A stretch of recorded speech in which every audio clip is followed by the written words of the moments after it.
बिस्मिल्लाहिर्रहमानिर्रहीम, अस्सलाम वालेकुम। आज हम स्टार्ट करेंगे 9th क्लास मैथमेटिक्स की एक्सरसाइज नंबर 1.3।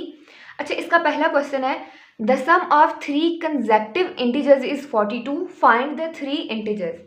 अब पहले समझें कि क्वेश्चन में वो आपसे कह क्या रहा है और आपने बताना क्या है उसको। कहता है कि the sum of three consecutive integers is 42। पहले तो देख लेंगे कंसेक्टिव का क्या मतलब होता है। कंसेक्टिव मीन्स लगातार, ठीक है, या आप कह सकते हो इकट्ठा आने वाले। और इंटीजर्स क्या होते हैं आपके पास, +-1, +-2, +-3, ये सारे नंबर्स आपके पास क्या है, इंटीजर्स हैं, अप टू सो ऑन, आगे इन्फिनिटी तक जाते हैं। अब कंसेक्टिव इंटीजर्स का मतलब है लगातार आने वाले इंटीजर्स। इनकी आप एग्जांपल ऐसे ले सकते हो जैसा कि 1, 2 और 3, ये तीनों क्या हैं, इकट्ठे आ रहे हैं, ठीक है, और 3 क्या हैं, कंसेक्टिव इंटीजर्स हैं। इसी तरह 4, 5 और 6, ये भी तीनों क्या हैं, कंसेक्टिव इंटीजर्स हैं, यानी एक के बाद दूसरा, दूसरे के बाद तीसरा आ रहा है, कंसेक्टिव आ रहे हैं, लगातार आ रहे हैं, इकट्ठे आ रहे हैं। अब कहता है कि 3 कंसेक्टिव इंटीजर्स का सम 42 है। आपने इंटीजर्स बताने हैं कि वो हैं क्या। आपको ये नंबर्स नहीं गिवन, आपको इनका सम गिवन है। जैसा कि अगर ये देखें 1 + 2 + 3, ये किसके इक्वल आएगा, 6 के इक्वल। तो आपको ये वाली वैल्यू गिवन है, आपने ये 3 नंबर्स फाइंड करने हैं, हमें नंबर्स नहीं पता। ओके हो गया। तो देख लेते हैं कि क्वेश्चन के अकॉर्डिंग आपके पास क्या सिचुएशन बन रही है। आपने लेट कर लेना है, आपको नंबर्स तो नहीं पता, ठीक है, ज़रा आप लेट करोगे कि ये नंबर ये है, उसके बाद आप उसको फाइंड करोगे। तो लेट कर लो कि पहला इंटीजर आपके पास क्या है। लेट फर्स्ट इंटीजर इज,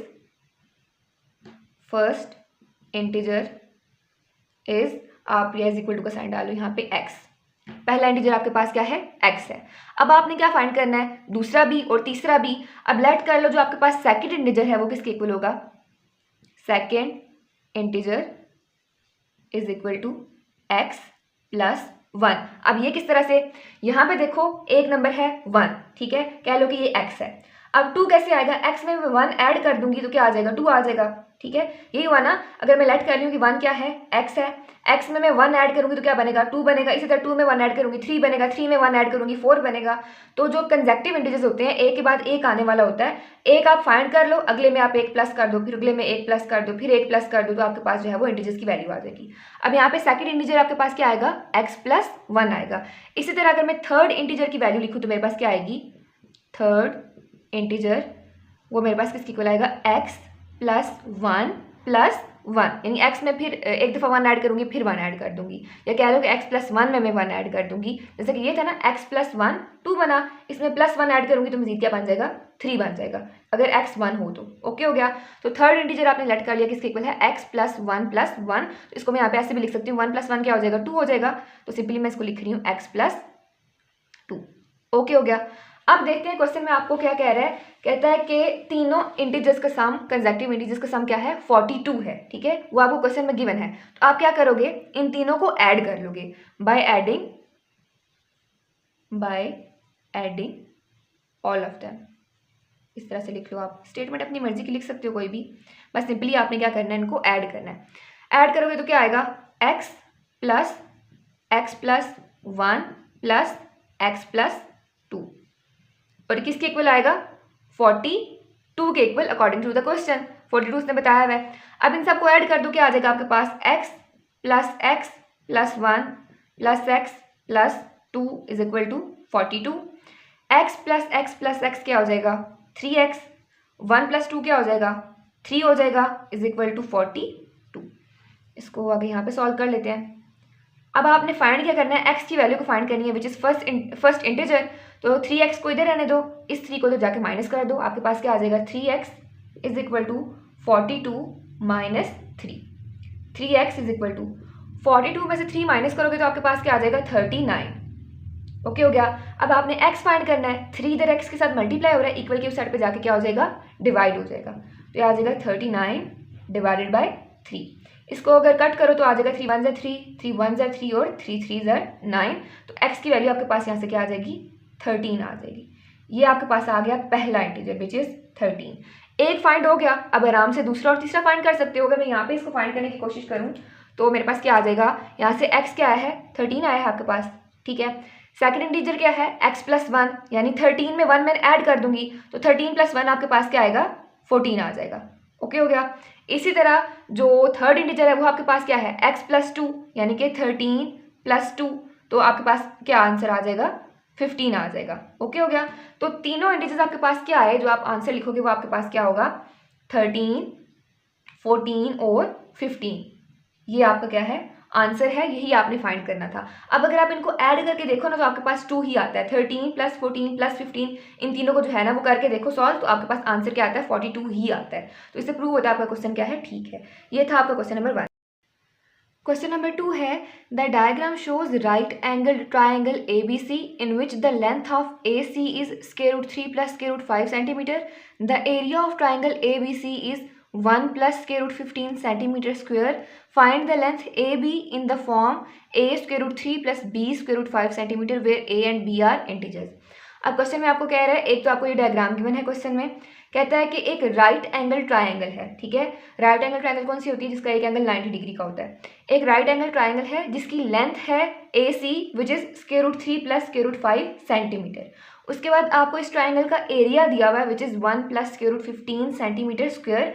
आपने क्या करना है, ये वाली जो लेंथ है, लेंथ AB, ये वाली लेंथ आपने क्या करनी है, फाइंड करनी है। ये वाली चीज़ ये आपने फाइंड करनी है इन the form A √3 + B √5 centimetre. इस तरह का आपका आंसर आएगा। यहाँ पे कोई दो नंबर्स होंगे, A और B की वैल्यू होगी, ठीक है। और A और B क्या है, कोई भी दो इंटीजर्स हैं। अब देखते हैं कि इसको सॉल्व किस तरह से करना है। सबसे पहला काम आपने ये करना है कि जो जो चीज़ें आपको गिवन है वो लिख लो, जो आपको क्वेश्चन में दी हुई है।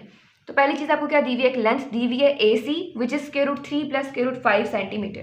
तो AC आपको कितना गिवन है, √3 + √5 सेंटीमीटर गिवन है। ओके हो गया। दूसरी चीज़, इसको यहाँ पे ऐसे लिख लेते हैं। दूसरी चीज़ आपको क्या गिवन है, एरिया दिया हुआ है इस ट्राइंगल का which is 1 + √15 centimetre square. Area कितना दिया हुआ है, area is equal to 1 + √15 centimetre square. आपने करना क्या है, लेंथ फाइंड करनी है AB आपने क्या करना है, फाइंड करना है। तो पहले तो आपने वो चीज़ें लिखनी है जो आपको गिवन है और जो आपने फाइंड करना है। अब करोगे किस तरह से, जो एरिया ऑफ ट्राइंगल फाइंड करने का फार्मूला होता है, बस आपने वो याद रखना है। एरिया ऑफ ट्राइंगल फाइंड करने का क्या फार्मूला होता है, area of triangle is equal to 1/2 base into height. क्या होता है, 1/2 बेस इंटू हाइट होता है आपके पास। ओके हो गया। अब बेस क्या है इसकी, A और C, ये क्या है, बेस है। A और B क्या है, इस ट्राइंगल की हाइट है। और एरिया आपको दिया हुआ है। तो पहले तो हम इसकी वैल्यूज लिख लेते हैं। एरिया एज इट इज रहने दो यहाँ पे, A is equal to 1/2, base क्या है आपके पास AC, और हाइट क्या है आपके पास AB, जो कि आपने फाइंड करनी है। अब AB आपने फाइंड करना है, इसको यहीं पे रहने दो, इन चीज़ों को यहाँ पे शिफ्ट कर दो। ये है एरिया, ठीक है। 2 यहाँ पे डिवाइड हो रहा है, इक्वल की उस साइड पे जाके क्या हो जाएगा, मल्टीप्लाई हो जाएगा। यहाँ पे आ जाएगा 2A, ठीक है। इसको मैं ज़रा ऊपर करके लिख लूँ। यहाँ पे क्या आ जाएगा आपके पास 2A, और AC यहाँ पे मल्टीप्लाई हो रहा है, इक्वल की उस साइड पे जाके क्या हो जाएगा, डिवाइड हो जाएगा। यहाँ पे आ जाएगा AC is equal to AB। इस फार्मूला के थ्रू आप AB की वैल्यू फाइंड कर लोगे। हुआ क्या, ट्राइंगल का जो एरिया होता है उसको फाइंड करने का फार्मूला होता है area is equal to 1/2 base into height. Base थी आपके पास AC, हाइट है आपके पास AB। आपने ये फाइंड करना है, इसको यहीं पे रहने दो। 2 इधर डिवाइड हो रहा है, इसको इक्वल के उस साइड पे ले जाओ, मल्टीप्लाई हो जाएगा। AC इधर मल्टीप्लाई हो रहा है, इक्वल के उस साइड पे जाके क्या हो जाएगा, डिवाइड हो जाएगा। अब आपने सिंपली इस फार्मूला में वैल्यूज पुट करनी है। AB को एक साइड पे रहने दो और बाकी में वैल्यूज पुट कर दो। तो क्या आ जाएगा आपके पास, AB is equal to 2 into area क्या है आपके पास 1 + √15 डिवाइडेड बाय AC क्या है आपके पास √3 + √5। अब यहाँ पे आपने क्या करना है, इसको सबसे पहले रैशनलाइज कर लेना है। AB की वैल्यू आपके पास ये आ गई, जिसको आप सॉल्व करोगे फर्दर। पहला काम आपने रैशनलाइजेशन वाला करना है, जो कि आपने चैप्टर नंबर 1 की एक्सरसाइज थी 1.1, उसका क्वेश्चन नंबर 1 था जिसमें हमने रैशनलाइजेशन सीखी थी। तो उसमें आप क्या करते हो, डिनोमिनेटर के कॉन्जुगेट से उसको मल्टीप्लाई भी कर देते हो और डिवाइड भी कर देते हो। तो नेक्स्ट स्टेप में कर लेते हैं इसको, मल्टीप्लाई भी और डिवाइड भी। किसके इक्वल आ जाएगा, ये एज इट इज रहने दो, 1 + √15, ये सारा का सारा एज इट इज आ जाएगा, √3 + √5। इसको रैशनलाइज कैसे करोगे, इसके जो है वो कॉन्जुगेट से मल्टीप्लाई भी कर दोगे और डिवाइड भी कर दोगे। ये आ जाएगा √3 - √5 डिवाइडेड बाय √3 - √5। सिंपली अब आप इसको मल्टीप्लाई कर दो तो आपके पास क्या आ जाएगा, यहाँ से 2 को ऐसे रहने दो, इन दोनों को पहले आपस में मल्टीप्लाई कर लेते हैं। आ जाएगा 1 + √15 इंटू √3 - √5, यहाँ से डिवाइडेड बाय आ जाएगा स्क्वायर रूट 3। अच्छा यहाँ पे देखो a plus B into A minus B है, तो आपके पास फार्मूला क्या बनता है, A square minus B square. ये वाला फार्मूला यूज़ कर रही हूँ, A square minus B square is equal to A plus B into A minus B. अब ये इसी फॉर्म में आपको दिया हुआ है, ए प्लस बी और ए माइनस बी की फॉर्म में, इसको मैं इस फॉर्म में लिख सकती हूँ, ए का स्क्वायर माइनस बी का स्क्वायर। तो ये मेरे पास क्या आ जाएगा, स्क्वायर रूट 3 का स्क्वायर माइनस स्क्वायर रूट 5 का स्क्वायर। इसको यहाँ से इरेज कर लेते हैं, इस ट्रायंगल का काम खत्म। ठीक है, ये आपको क्वेश्चन में ऑलरेडी गिवन होगी। अच्छा तो यहाँ से क्या आ जाएगा,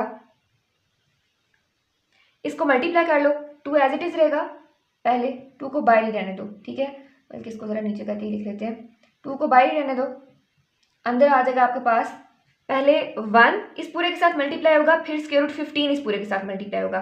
1 को स्क्वायर रूट 3 के साथ मल्टीप्लाई करोगे, क्या आ जाएगा, square root 3 plus minus minus हो जाएगा। अब 1 किसके साथ मल्टीप्लाई होगा, स्क्वायर रूट 5 के साथ, plus minus minus square root 5 आ जाएगा।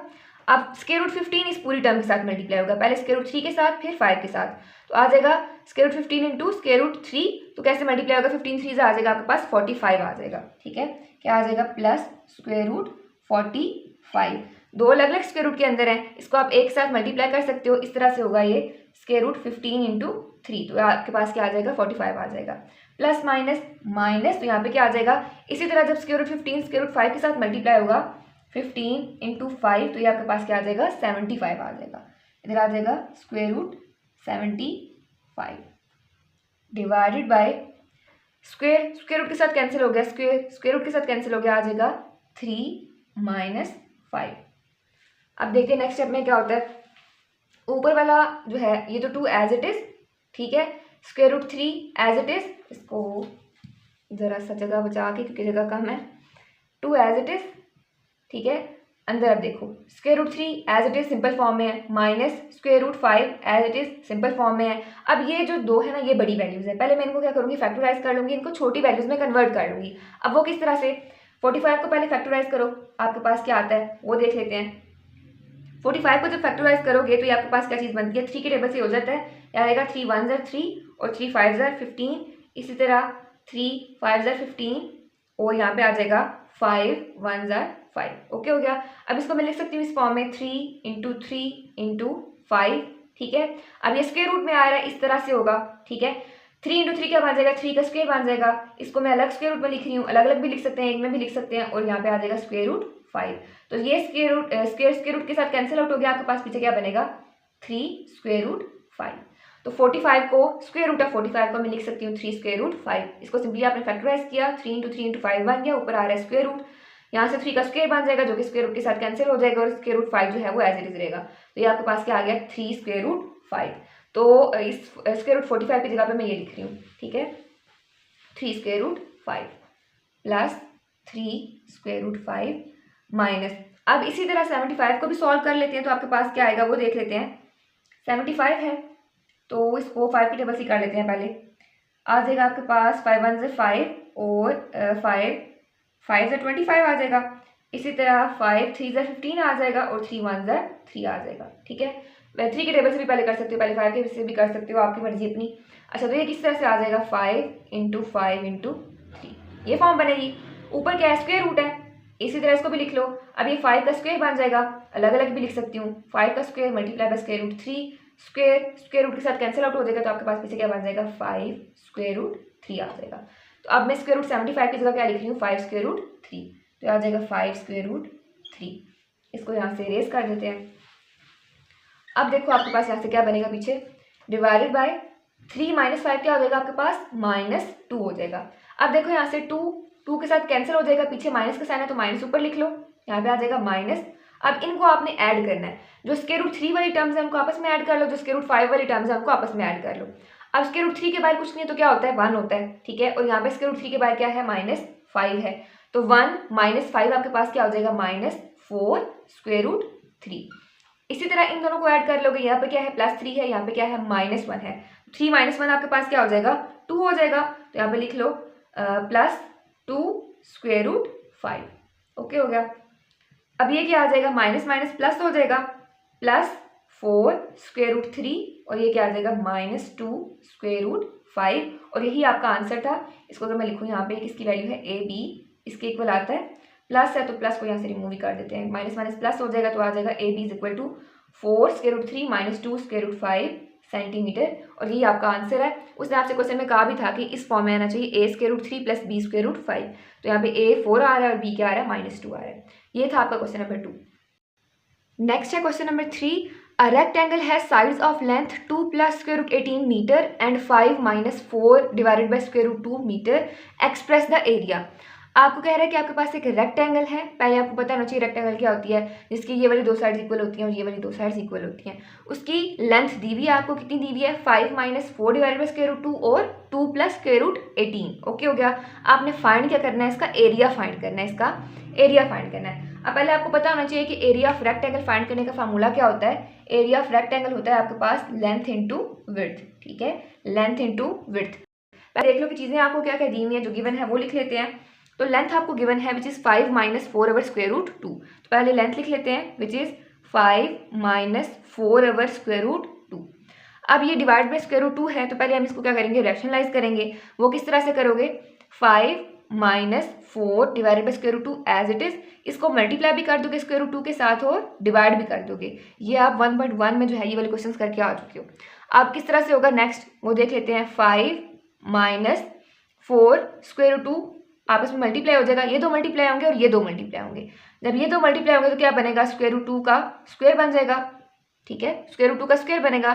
यहाँ पे नेक्स्ट इधर नीचे देख लेते हैं क्या आ जाएगा आपके पास, 5 - 4 √2 डिवाइडेड बाय स्क्वायर रूट के साथ कैंसिल हो जाएगा तो पीछे बचेगा 2। अब इसको आपस में काट देना है, 2 1 ज़ा 2, 2 2 ज़ा 4, तो आपके पास क्या आ जाएगी लेंथ, आपके पास 5 - 2 √2 आ जाएगी। ओके हो गया, ये आ गया आपकी लेंथ, आपने इसको सॉल्व कर लिया। अब दूसरी चीज़ आपको क्या गिवन है, विड्थ दी हुई है विच इज़ 2 + √18। विड्थ कितनी दी हुई है, 2 + √18। अब सिंपली आपने क्या करना है, एरिया का फार्मूला लिखना है, दोनों को मल्टीप्लाई कर देना है, आपका आंसर आ जाएगा। तो एरिया ऑफ रेक्टेंगल का फार्मूला क्या होता है, area is equal to length into width. Simply दोनों की वैल्यूज लिख दो। लेंथ क्या आई है आपके पास 5 - 2 √2, तो इसको लिख दो 5 - 2 √2 और विड्थ कितनी आई है, क्वेश्चन में गिवन है 2 + √18 एरिया के इक्वल। अब आपने क्या करना है, इन दोनों को सिंपली मल्टीप्लाई कर देना है। किस तरह से करोगे, पहले 5 को इस पूरे के साथ मल्टीप्लाई करोगे, ठीक है, माइनस फिर इसको इस पूरे के साथ मल्टीप्लाई करोगे। तो मल्टीप्लाई कर लेते हैं, क्या आ जाएगा, बल्कि एक और काम कर लो, यहाँ पे पहले ना इसको भी फैक्टराइज कर लेते हैं। यहाँ पे लिखा हुआ है √18, ठीक है, तो √18 थोड़ी बड़ी टर्म है तो पहले इसको हम छोटा कर लेते हैं, 18 को फैक्टराइज कर लेते हैं पहले। तो आ जाएगा 18, 2 9 ज़ा 18, 3 ज़ा 9 और 3 1 ज़ा 3, ठीक है। इसको भी पहले सिंप्लीफाई कर लेना है। तो आपके पास क्या आ जाएगा, यहाँ से 2 × 3 × 3 और √18 है तो √18 था ना, जो किसके इक्वल आया आपके पास, √2 × 3 × 3। इसको मैं ऐसे भी लिख सकती हूँ 2 × 3 का स्क्वायर और स्क्वायर रूट अलग भी डाल सकती हूँ। तो मेरे पास क्या आ जाएगा, ये 3 √2, ठीक है, ये इस फॉर्म में आ जाएगा। तो मैं इस √18 की जगह क्या लिख दूंगी, 3 √2। तो यहाँ पे मैं क्या लिख रही हूँ, 3 √2। ओके हो गया, यहाँ पे आ जाएगा 3 √2। बस जो भी बड़ी वैल्यूज हैं उनको पहले आपने सिंप्लीफाई करना है और यहाँ पे भी क्या आ जाएगा 3 √2। ओके हो गया। अब इसको सॉल्व कर लेते हैं, सिंपली इन दोनों को मल्टीप्लाई कर लेते हैं। तो पहले 5 इस पूरी टर्म के साथ मल्टीप्लाई होगा, -2 √2 फिर इस पूरी टर्म के साथ मल्टीप्लाई होगा। तो इसको ऐसे लिख लो 5 × 2 + 3 √2 -2 √2 इंटू क्या आ जाएगा 2 + 3 √2। ओके हो गया। अब इसको यहाँ पे सॉल्व कर लेते हैं, इसको मैं यहाँ से रेज कर रही हूँ, ठीक है। अच्छा, इसको मल्टीप्लाई करोगे, 5 2 ज़ा क्या आ जाएगा आपके पास 10, ठीक है, प्लस 5 3 ज़ा 15 √2, ठीक है। स्क्वायर रूट वाली वैल्यू स्क्वायर रूट वाले के साथ मल्टीप्लाई होंगी और सिंपल वैल्यू सिंपल के साथ, माइनस पहली चीज़ तो माइनस प्लस माइनस हो जाएगा, मल्टीप्लाई करोगे 2 2 ज़ा 4 √2 आ जाएगा और माइनस प्लस माइनस 2 3 ज़ा 6 √2 आ जाएगा। ओके हो गया। अब आपने क्या करना है, जो √2 वाली वैल्यूज हैं इनको आपस में ऐड कर लो, बल्कि यहाँ पे √2 × √2 है, √2 × √2 यहाँ पे बन जाएगा √2 का स्क्वायर, ठीक है, 6 √2 2 का स्क्वायर, ये छोटी सी मिस्टेक हो गई। यहाँ पे क्या होगा, 2 स्क्वायर रूट 2 है, जब मल्टीप्लाई होगा 3 स्क्वायर रूट 2 के साथ तो क्या बन जाएगा, 2 3 = 6 और square root 2 into square root 2, square root 2 का स्क्वायर हो जाएगा। अब यहाँ पे स्क्वायर रूट के साथ कैंसिल आउट हो गया, पीछे आपके पास क्या बचेगा 10। अब यहाँ पे देखो स्क्वायर रूट 2 है, स्क्वायर रूट 2 है, इन दोनों वैल्यूज को ऐड कर सकते हो। 15 - 4 आपके पास क्या आ जाएगा, 11 आ जाएगा। लिख लो plus 11 square root 2 minus 6 into 2 आ जाएगा आपके पास, तो आ जाएगा 10 प्लस 11 स्क्वायर रूट 2 माइनस 12, तो ये आंसर क्या आएगा आपके पास -2 प्लस 11 स्क्वायर रूट 2। ये आपके पास क्या आ गया, एरिया आ गया रेक्टेंगल का, और यही आपने फाइंड करना था। ये था आपका क्वेश्चन नंबर 3। क्वेश्चन नंबर 4 है find two numbers whose sum is 68 and difference is 22। Question में क्या है कि दो नंबर्स हैं जिसका सम यानी अगर इसको ऐड करो तो 68 आता है और डिफरेंस यानी माइनस करो तो 22 आता है। तो आपको नंबर्स तो दिए हुए नहीं, आपने फाइंड करना है। तो सबसे पहले आप लेट कर लोगे कि नंबर्स आपके पास क्या हैं। So let the numbers are x and y, ठीक है, x एंड y दो नंबर्स आपने लेट कर दिए। अब क्या है कि दो नंबर्स का सम क्या है 68 है, यानी कि इन दोनों को ऐड करूंगी तो क्या आएगा 68 आएगा, x + y = 68, और दोनों नंबर्स का डिफरेंस यानी माइनस क्या है 22 है, ठीक है, तो x - y = 22 आ जाएगा। आप इन दोनों इक्वेशन को नाम दे लो, इक्वेशन नंबर 1 और इक्वेशन नंबर 2 का।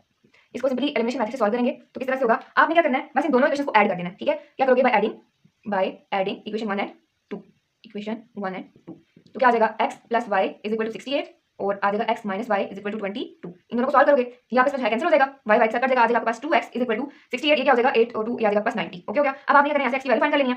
x से 2 के साथ मल्टीप्लाई हो रहा है और 2 जब उधर जाएगा डिवाइड हो जाएगा, तो आ जाएगा x = 90 / 2। यहाँ से आपके पास x की वैल्यू आ जाएगी, इसको यहाँ पे ऊपर लिख देती हूँ, x की वैल्यू आपके पास क्या आ जाएगी 45 आ जाएगी, x = 45 हो गया फाइंड एक। अब दूसरा नंबर आपने फाइंड करना है, एक नंबर तो आ गया x, दूसरा नंबर किससे फाइंड करोगे, इस x की वैल्यू इन दोनों में से किसी इक्वेशन में पुट कर दो, इन दोनों में से किसी जो दी गई इक्वेशन में पुट कर दो। तो मैं इक्वेशन नंबर 2 में पुट कर देती हूँ, x की वैल्यू के पास क्या आ जाएगी, सॉरी y की value putting value of x in putting value of x इन पहली इक्वेशन में पुट कर देते हैं, इक्वेशन 1, जो कि आपके पास क्या है x + y = 68, ठीक है। तो x क्या है आपके पास 45 + y = 68, y को ये भी रहने दो 45 जाकर माइनस हो जाएगा, आ जाएगा 68 - 45, ये आपके पास क्या आ जाता है 23, और ये वैल्यू आपने फाइंड करनी थी। आपने दो नंबर्स फाइंड करने थे जिनका सम क्या आ रहा है 68 और डिफरेंस क्या आ रहा है 22।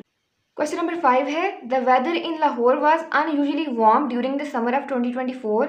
The TV news reported temperature as high as 48 degree Celsius by using the formula आपको गिवन है, find the temperature as Fahrenheit scale. अब क्या कह रहा है कि लाहौर में लास्ट समर यानी 2024 में टेम्परेचर टीवी न्यूज़ ने कितना रिपोर्ट किया 48 डिग्री सेल्सियस। आपने इस फार्मूला के थ्रू बताना है कि फ़ारेनहाइट स्केल में इसका टेम्परेचर कितना आएगा। अब ये वाली कन्वर्जन्स आप छोटी क्लासेस में भी करके आ चुके हो कई दफ़ा, ये 2-3 क्लास में भी हैं आप, ठीक है। तो ये कन्वर्जन्स आप कर चुके हो ऑलरेडी, लेकिन यहाँ पे आपको ऑलरेडी फार्मूला गिवन है, इस फार्मूला में बस आपने वैल्यूज पुट करनी है। अगर डिग्री सेल्सियस में गिवन हो, आपने फ़ारेनहाइट में कन्वर्ट करना हो तो ये वाला फार्मूला यूज़ होता है, ठीक है। तो सिंपली आपको टेम्परेचर दिया हुआ है 48 डिग्री सेल्सियस, ये वाला फार्मूला लिखेंगे, उसमें वैल्यूज पुट करते हैं तो देखते हैं क्या आएगा। डिग्री फ़ारेनहाइट का फार्मूला गिवन है विच इज़ 9/5, और ये आपको ज़ुबानी भी याद होना चाहिए, डिग्री सेल्सियस प्लस 32। अब आपने फ़ारेनहाइट में कन्वर्ट करना है, ये ऐसे ही रहेगा 9/5, डिग्री सेल्सियस में वैल्यू आपको कितनी गिवन है 48, तो लिख लो 48 प्लस 32। अब आपने क्या करना है 48 को 9 के साथ मल्टीप्लाई करना है, जो आंसर आएगा उसको 5 के साथ डिवाइड करना है, तो ये आपके पास क्या आ जाता है, अगर इसको मल्टीप्लाई करो तो आता है 86.4, ठीक है। सिंपली कैलकुलेटर पे इसको मल्टीप्लाई करके डिवाइड करो 5 के साथ, आ जाएगा 86.4 प्लस 32, तो ये आपके पास क्या आ जाएगा, इन दोनों को ऐड करोगे तो आपके पास आता है 118.4, तो ये वैल्यू आपके पास आ गई डिग्री फ़ारेनहाइट पे। ओके हो गया, और यही आपने फाइंड करनी थी। सिंपली फार्मूला आपको क्वेश्चन में ऑलरेडी गिवन है, आपने डिग्री सेल्सियस की वैल्यू पुट करनी है और यहाँ से इसको फाइंड कर लेना है। ये था आपका क्वेश्चन नंबर 5। क्वेश्चन नंबर 6 है the sum of the ages of father and son is 72 years. 6 years ago the father's age was 2 times the age of the son. What was son's age 6 years ago। अब इस question को समझो, कह रहा है कि the sum of ages of father and son is 72। आपको father और सन की एज गिवन नहीं है, बताई भी नहीं है, कहा गया कि इन दोनों का सम 72 है। और फिर उसके बाद क्या कहता है 6 साल पहले फादर की जो एज है वो 2 times थी एज ऑफ सन, ठीक है। फादर की एज कितनी थी 2 times age of son. Consider कर लो कि फादर की एज, बल्कि सन की एज कर लो कि 10 है, ठीक है, और फादर की एज क्या बताया हुआ है 2 times थी एज ऑफ सन के, यानी सन की एज कितनी है 10 है, ठीक है। फादर की एज 2 times एज ऑफ सन है, यानी 2 × 10, ये आपके पास क्या आ जाएगी फादर की एज आ जाएगी। ये आपको बताया गया है कि 6 साल पहले फादर की जो एज थी वो सन से क्या थी 2 times ज़्यादा थी, यानी अगर सन की 10 थी तो फादर की कितनी थी 20 थी, सन की 20 थी फादर की कितनी थी 40 थी, यानी 2 times एज ऑफ सन थी। What was son's age 6 years ago। आपने बताना है कि 6 साल पहले सन की एज कितनी थी। अब वो ज़रा समझ लेते हैं। अच्छा, सबसे पहले देखो क्वेश्चन में गिवन क्या है कि sum of ages of father and son is 72। आपको ना फादर की एज पता है ना सन की एज पता है, तो पहले इनको कंसीडर कर लोगे, लेट कर लोगे। तो लेट कर लो, let age of father is, age of father is equal to F. ठीक है, फादर को मैं एफ से रिप्रेजेंट कर रही हूँ और सन को मैं एस से रिप्रेजेंट करूंगी। And age of son is equal to S. Okay हो गया, फादर की एज को एफ से रिप्रेजेंट कर दिया, सन की एज को एस से रिप्रेजेंट कर दिया। अब क्वेश्चन में कहा गया कि the sum of ages of father and son is 72, यानी इन दोनों का सम किसके इक्वल होगा, 72 के इक्वल होगा। तो आ जाएगा F plus S is equal to 72। इस इक्वेशन को नाम दे लो इक्वेशन नंबर 1 का। अब नेक्स्ट चीज है जो समझने वाली है, 6 years ago father's age was 2 times the age of the son. अब 6 साल पहले की बात हो रही है। अगर कह लो कि फादर की एज अभी कितनी है, 40 है। अगर मैं कहूँ कि 6 साल पहले इसकी एज कितनी थी, तो क्या कहोगे, 40 माइनस 6 कर दोगे। 6 साल पहले की बात हो रही है ना, तो क्या आ जाएगी, 34 आ जाएगी। इसी तरह अगर मैं सन की एज कहूँ कि अभी कितनी है, 20 है, और 6 साल पहले कितनी थी, तो क्या करोगे, 20 माइनस 6 कर दोगे, तो आपके पास क्या आ जाएगा, 14 आ जाएगा। इसी तरह यहाँ पे 6 साल पहले की बात हो रही है, तो किस तरह से लिखोगे, पहले मैं ब्रैकेट में लिख देती हूँ 6 years ago, ताकि आपके माइंड में रहे कि 6 साल पहले की बात कर रहे हैं। Father's age was 2 times the age of son, जैसे हमने भी पहले देखा था। फादर की एज कितनी है, 6 साल पहले की बात हो रही है, तो क्या लिखोगे, f माइनस 6। ठीक है, 6 years ago है ना, तो f था पहले, अब क्या आ जाएगी, f minus 6 is equal to 2 times age of son, यानी s माइनस 6। ठीक है, इसको जरा फिर से एक दफा समझ लो। कह रहा है कि पहले तो आपको बताया ना कि फादर की एज कितनी है, 2 times है एज ऑफ सन, यानी फादर की एज कितनी है, 2s के इक्वल, यानी 2 times एज ऑफ सन। अब 6 साल पहले की बात हो रही है, तो क्या आ जाएगा, f minus 6 is equal to 2 into S minus 6, यानी 6 साल जो है आपने माइनस कर देने एज में से। f minus 6 is equal to 2s minus 6। इस इक्वेशन को नाम दे लो आप इक्वेशन नंबर 2 का। अब आपने क्या करना है, इसको यहाँ से मैं रेज कर रही हूँ। आई होप ये चीज़ें आपको समझ आ गई होंगी कि किस तरह से जो है वो हमने इक्वेशन बनाई है। अब यहाँ पे क्या करना है, आपने इक्वेशन नंबर 1 में से फादर की एज को निकाल लेना है और देन उसको इक्वेशन नंबर 2 में पुट करना है। इक्वेशन नंबर 1 में से क्या करोगे, फादर की एज को निकाल लोगे, एफ किसके इक्वल आ जाएगा, बल्कि यहाँ पे पहले लिख लेते हैं फ्रॉम इक्वेशन 1, फ्रॉम इक्वेशन 1 आपने क्या किया, फादर की एज को निकाल लिया, जो कि आ जाएगी 72 माइनस एस, और इस इक्वेशन को नाम दे लो इक्वेशन नंबर 3 का। ओके हो गया, कुछ भी नहीं किया, बस इक्वेशन 1 में से f की वैल्यू को निकाल लिया, जो कि आ जाएगी 72 माइनस एस। अब नेक्स्ट देखते हैं क्या करना है। अब आपने इस वैल्यू को, इस इक्वेशन को इक्वेशन नंबर 2 में पुट कर देना है बाय पुटिंग इक्वेशन 3 इन 2।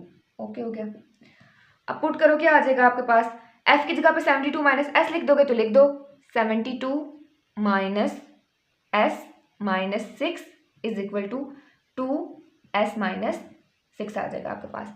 अब यहाँ पे देखो 72 माइनस 6 करो, आपके पास क्या आंसर आता है, 72 माइनस 6 आपके पास आ जाएगा 66। ओके हो गया, 66 minus s is equal to, इस 2 को अंदर मल्टीप्लाई कर दो, आ जाएगा 2s, और माइनस 6 2 12 आ जाएगा। ओके हो गया, अब s को उस साइड पे ले जाओ, s वाले टर्म्स को एक साइड कर लो और कॉन्स्टेंट टर्म्स को एक साइड कर लो, तो आपके पास यहाँ से क्या आ जाएगा, 66 plus 12 is equal to 2s, ये आ जाएगा आपके पास प्लस s। अब जब 66 को 12 में ऐड करोगे तो क्या आ जाएगा, 78 is equal to 2s plus s आ जाएगा आपके पास 3s।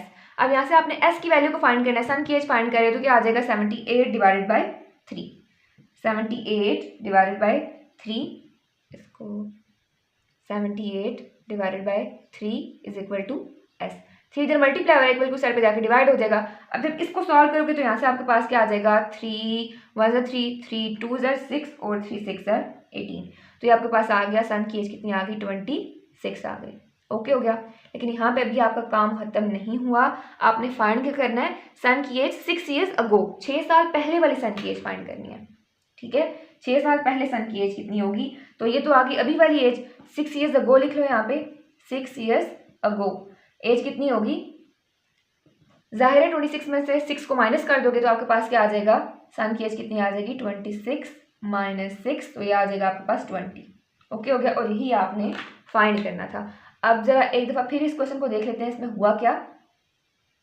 पहली चीज़ तो ये कि एज ऑफ फादर और सन आपको गिवन नहीं है, वो आपने फाइंड करनी है। तो आपने सबसे पहले लेट कर लिया कि एज ऑफ फादर क्या है, एफ है, एज ऑफ सन क्या है, एस है। फादर को एफ से रिप्रेजेंट कर दिया, सन को एस से रिप्रेजेंट कर दिया। उसके बाद क्वेश्चन में आपको क्या कहा गया है कि sum of ages of father and son is 72, यानी इन दोनों का सम आपके पास क्या है, 72 के इक्वल है। इसको आपने क्वेश्चन नंबर 1 का नाम दे दिया। अब नेक्स्ट चीज़ देखते हैं क्वेश्चन में क्या कही गई है। कहते हैं कि 6 years ago the father's age was 2 times the age of son. अब पहली चीज़ है 6 years अगो, यानी फादर की जो एज अभी है उसमें से 6 साल माइनस करने पड़ेंगे, तो आ जाएगा f माइनस 6 और यहाँ पे आ जाएगा s माइनस 6। ये फादर और सन की एज है 6 साल पहले। उसके बाद कह रहा है क्या है, फादर की age 2 times the age of son, यानी फादर की जो एज है वो 2 times है एज ऑफ सन के 6 साल पहले की बात हो रही है। 6 साल पहले तो f माइनस 6 कर दिया, s माइनस 6 कर दिया, और फादर की एज 2 times है सन के, तो इसको 2 के साथ मल्टीप्लाई कर दिया। इस इक्वेशन को नाम दे दिया क्वेश्चन नंबर 2 का। अब उसके बाद आपने क्या करना है, इस इक्वेशन में से फादर की एज को निकाल लेना है। इक्वेशन 1 में से फादर की एज को निकाल लेना है, जो कि आ जाएगी आपके पास f is equal to 72 minus s, क्योंकि आपने फाइंड क्या करनी है, सन की एज फाइंड करनी है। तो इसको निकाल लिया। अब आपने क्या करना है, इस इक्वेशन को इसमें पुट कर देना है। सिंपली जहाँ पे f लिखा है वहाँ पे 72 माइनस s लिख दो। तो वही आपने लिख दिया 72 minus s minus 6 is equal to 2 into s minus 6। इसको सॉल्व करोगे तो आपके पास सन की एज कितनी आ जाएगी, यहाँ पे 26 आ जाएगी। लेकिन ये क्या है, ये निकला है age of son, present age निकली है। हमें क्या फाइंड करना है, सन की एज 6 years अगो, ठीक है। तो 6 साल पहले फाइंड करने के लिए क्या करोगे, इसको सिंपली माइनस कर दोगे, 26 में से 6 माइनस कर दोगे तो आपके पास क्या आ जाएगा, 20 आ जाएगा। और यही आपने फाइंड करना था। ये था आपका क्वेश्चन नंबर 6। नेक्स्ट है क्वेश्चन नंबर 7। इस क्वेश्चन पे आने से पहले एक फार्मूला पहले हम वो देख लेते हैं, उसके बाद इसको सॉल्व करते हैं। तो फार्मूला है प्रॉफिट का, पहले देख लो कि प्रॉफिट क्या होता है। फार्मूला है प्रॉफिट का, profit is equal to selling price minus cost price. Selling price minus cost price. अच्छा पहले देख लेते हैं कि ये सेलिंग प्राइस क्या होती है, कॉस्ट प्राइस क्या होती है, और प्रॉफिट किस तरह से आता है। अच्छा कॉस्ट प्राइस वो होती है जिस प्राइस पे आप कोई चीज़ खरीदते हो, ठीक है, वो होगी कॉस्ट प्राइस। और जिस प्राइस पे आप कोई चीज़ बेचोगे वो क्या होगी, सेलिंग प्राइस होगी, ठीक है। यानी जिस प्राइस पे आपने कोई चीज़ खरीदी वो क्या होगी, कॉस्ट प्राइस, और जिस प्राइस पे आपने कोई चीज़ बेची है वो हो गई सेलिंग प्राइस, ठीक है। और प्रॉफिट किस तरह से आएगा, सेलिंग प्राइस में से कॉस्ट प्राइस को माइनस कर दोगे। अब देखते हैं किस तरह से, एग्जाम्पल ले लेते हैं। कह लो कि आपने एक पानी की बॉटल खरीदी है 40 रुपीज़ में, ठीक है। पानी की बॉटल खरीदी 40 रुपीज़ में, वो क्या होगी, आपकी कॉस्ट प्राइस होगी। आपने इस पानी की बॉटल को आगे बेचा 50 रुपीज़ में, ठीक है, वो आपकी क्या होगी, सेलिंग प्राइस होगी। यानी जिस प्राइस में खरीदा वो होगी कॉस्ट प्राइस, जिस प्राइस में बेचा वो होगी सेलिंग प्राइस। अब प्रॉफिट किस तरह से निकलेगा, सेलिंग प्राइस में से कॉस्ट प्राइस को माइनस कर दोगे, यानी 50 में से 40 को माइनस कर दोगे तो आपके पास क्या आ जाएगा, प्रॉफिट आ जाएगा। ओके हो गया। तो प्रॉफिट आपके पास कितना आ गया, 10, यानी आपने कितना प्रॉफिट कमाया, 10 रुपीज़, ठीक है। आपने एक चीज़ 40 रुपये की खरीदी, 50 रुपये की बेच दी, आपको प्रॉफिट कितना हुआ, 10 रुपये, ठीक है। अब इसको आप इस तरह से भी लिख सकते हो, profit is equal to, formula की शॉर्ट फॉर्म बनती है P is equal to SP minus CP, यानी profit is equal to sell price minus cost price. ये तो हो गया आपके पास प्रॉफिट, ठीक है। अब एक और फार्मूला है प्रॉफिट परसेंटेज का, ठीक है। प्रॉफिट परसेंटेज का फार्मूला क्या होता है आपके पास, profit divided by cost price multiply by 100। क्या करोगे, profit divided by cost price multiply by 100। अभी यहाँ पे प्रॉफिट आपके पास क्या आया था, अगर मैं यहाँ पे दोबारा निकालूं तो आया था 10 के इक्वल, ठीक है।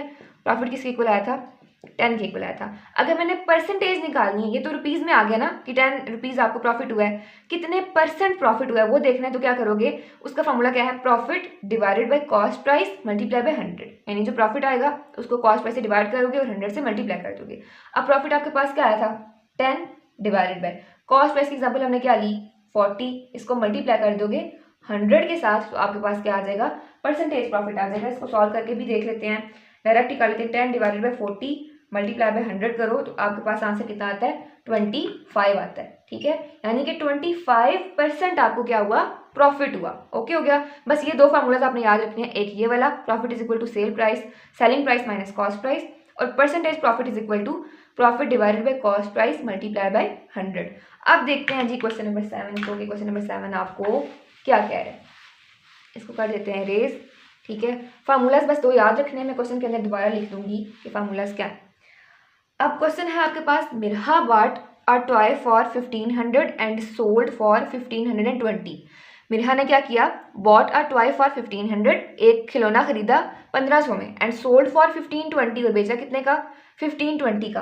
आपने क्या फाइंड करना है, प्रॉफिट परसेंटेज। आपने प्रॉफिट नहीं सिर्फ फाइंड करना, प्रॉफिट परसेंटेज फाइंड करनी है।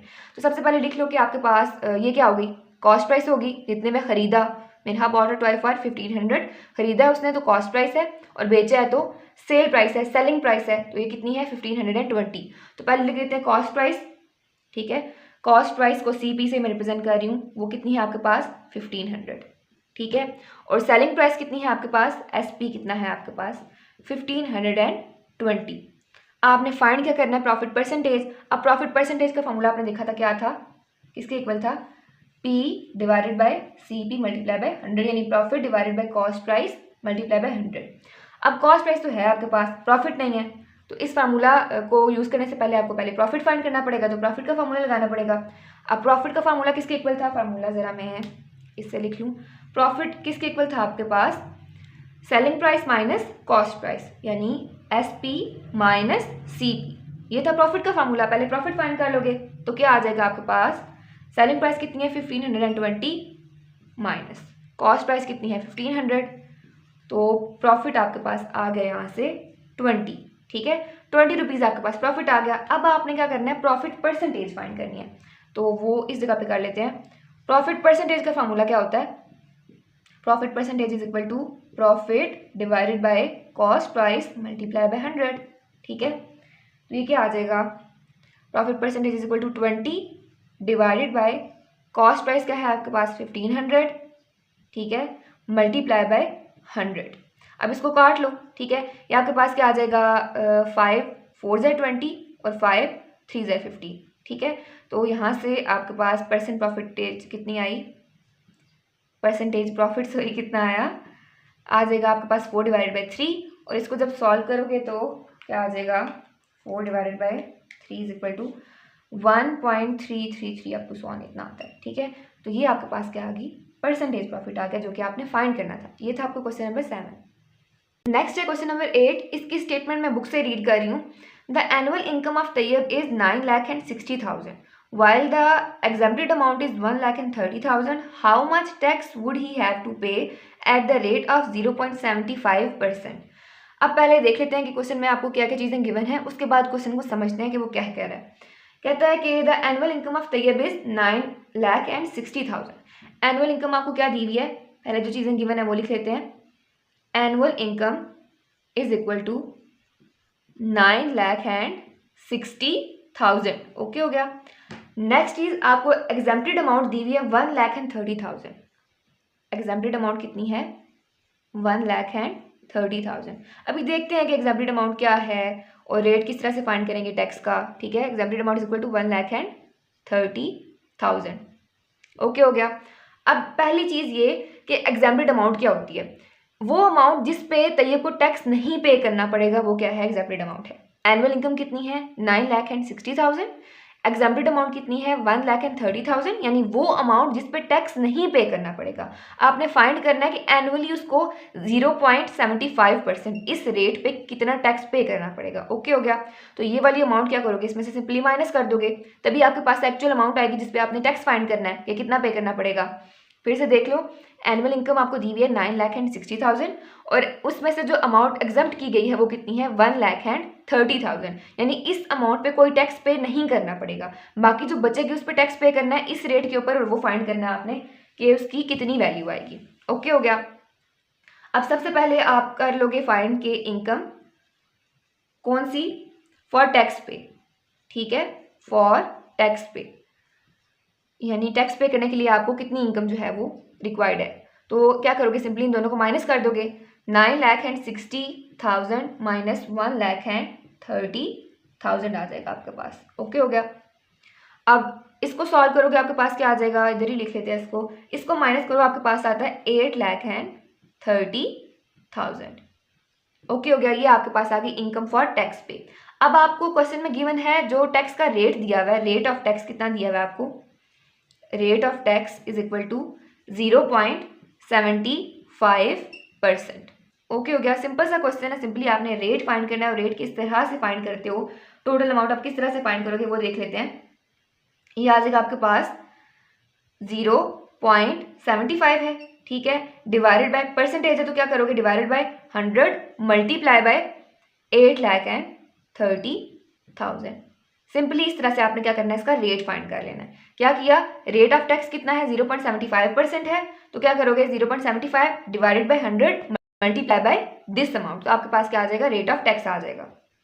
इसको कैलकुलेटर पे सॉल्व कर लेते हैं, आपके पास आ जाएगा 0.75 डिवाइडेड बाय 100 और मल्टीप्लाई बाय 8,30,000, तो ये आपके पास आंसर आ जाता है इसका 6,225। ये आपके पास इसका आंसर आ गया। यानी कि एनुअल इनकम जो कि तैयब की कितनी है 9,60,000, उसको अगर उसमें से ये वाली जो है अमाउंट एग्जाम्प्ट कर दी जाए तो पीछे बचता है 8,30,000। तो इस अमाउंट के ऊपर उसको जो पर ईयर टैक्स देना पड़ा है वो कितना है 6,225। ओके हो गया, ये था आपका question number 8। Next question number 9 है, find compound markup on RS 3,75,000 for 1 year at the rate of 14% compounded annually. अब पहले आपको पता होना चाहिए कंपाउंड मार्कअप क्या होता है। इसको समझने के लिए एक एग्जांपल कंसिडर कर लेते हैं। आप कंसिडर कर लो कि आपके पास 3 बंदे हैं, ठीक है। एक है कोई भी प्रोडक्ट बनाने वाला, ठीक है, दूसरा है उस प्रोडक्ट को बेचने वाला और तीसरा है उस प्रोडक्ट को खरीदने वाला। ओके हो गया। आप कह लो कि ये जो नंबर 1 है वो कौन सा बंदा है, जो प्रोडक्ट को बना रहा है। जैसा कि आप एक पानी की बॉटल की एग्जांपल ले लो, जो पानी की बॉटल जो है वो बना रहा है। अब दूसरा बंदा कौन सा है, जो इस बनाने वाले से खरीदेगा आगे बेचने के लिए, जैसा कि शॉपकीपर हो गया, ठीक है। ये बनाने वाला है, मैन्युफैक्चरर है। दूसरा शॉपकीपर हो गया जो इसे खरीदेगा, और तीसरा कस्टमर हो गया जो कि शॉपकीपर से जो है वो बाय करेगा, खरीदेगा उससे। अब क्या लो कि जो बनाने वाला है ना, जो मैन्युफैक्चरर है, वो एक पानी की बॉटल बना रहा है और उसको उस पर तकरीबन पैसे लग रहे हैं 60 रुपीज़, ठीक है। अब जब वो आगे जो शॉपकीपर को बेचेगा तो वो बेच रहा है 80 रुपीज़ की, ठीक है।